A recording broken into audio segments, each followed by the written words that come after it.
Welcome to our Devos, where we have concluded our series on generational curses.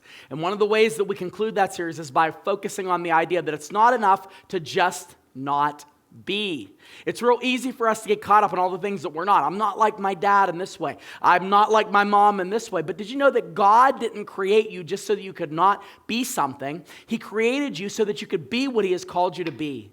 And one of the ways that we do that is by leaving a legacy and living the life that God has called us to live. Specifically, one of the ways that we can keep that legacy in the forefront of our minds is by constantly celebrating God's deliverance. How often do you take a moment in your day to celebrate what God has delivered you from? And I'm not talking about just the deliverance from hell, from damnation, from eternity lost without Him. Of course, that's a daily thankfulness, right? But I'm talking about the actual deliverances of the flesh that God has allowed you to experience. Some of you, God has enabled you to be delivered from addiction. Some of you, God has delivered you from the grips of mental illness. Some of you, God's delivered you from physical illness. Some of you, God has delivered from having toxicity in your relationships. God's delivered you from all these things. And what happens is we go through other trials and we forget the victories that God gave us in different seasons of our lives. There's so much written in the Old Testament calling God's people to remembrance. And I don't think it's just because God wanted to give the people something to do. I think it's because God knows how forgetful we are whenever we're facing the trials of this world. Look at Joshua chapter 4, verse 21. After Joshua is about to finally lead the nation of Israel into the promised land. This was a promise upon Israel's inception, a promise given to Abraham. I mean, we're talking, centuries in the making.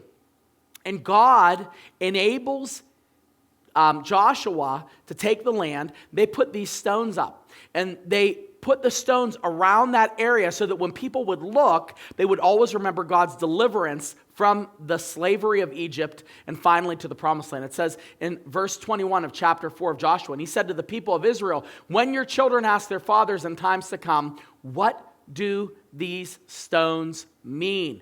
It was always set there to be a conversation piece. Hey, remember that stone? You remember what it means? Then there'll be people, young generations that would rise up that didn't know what the stones mean. Oh, that was because God delivered us. The Lord delivered us from the hands of the Egyptians into His land. What do you have as a memorial of deliverance? I have a spot on this platform. It's just to the right, my right, your left, over here. And sometimes I'm really excited about us, moving into the new church eventually and being able to build a new church. But I know the hardest spot that I'm going to have in my mind to part with when it comes to the building is this little spot over here. I remember the very first time I ever opened the Bible to teach it to somebody else. It was when I started a little Bible study, and Pastor Mike said I could just come up to the church, and I didn't go up to the platform because I felt like, that was something sacred about being up on the platform. So I taught it down right there in the front pew. And I had a little podium there, and I would sit there and I would teach the Bible, and it was the first time that I taught the Bible. And then I remember years later when I was working for the church, I was going through this season where I was struggling with these anxiety attacks. And I remember every time I would get to this place, I'd pray. It would be the last place I would pray before I would preach. And I would pray that God would just deliver me from that anxiety attack at that moment. And I remember every single time God enabled me to be able to get through the sermon despite having this problem with anxiety. This space over here, it's a memorial of deliverance. It's a memorial of what God can do when He touches someone. And I think some of you, the reason why you're stagnant in your faith, you forgot what the stones meant. You forgot what deliverance was like. You forgot those moments when you really truly didn't know how things were going to shake out. And then God showed up in a mighty way. He delivered you.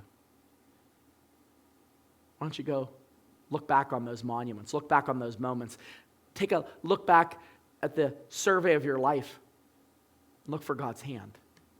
And realize if He did it here, then He could do it again. If He delivered you from this, He can deliver you from something else. And more importantly, the fact that God delivered you shows that He wants your legacy to reflect His image and His glory.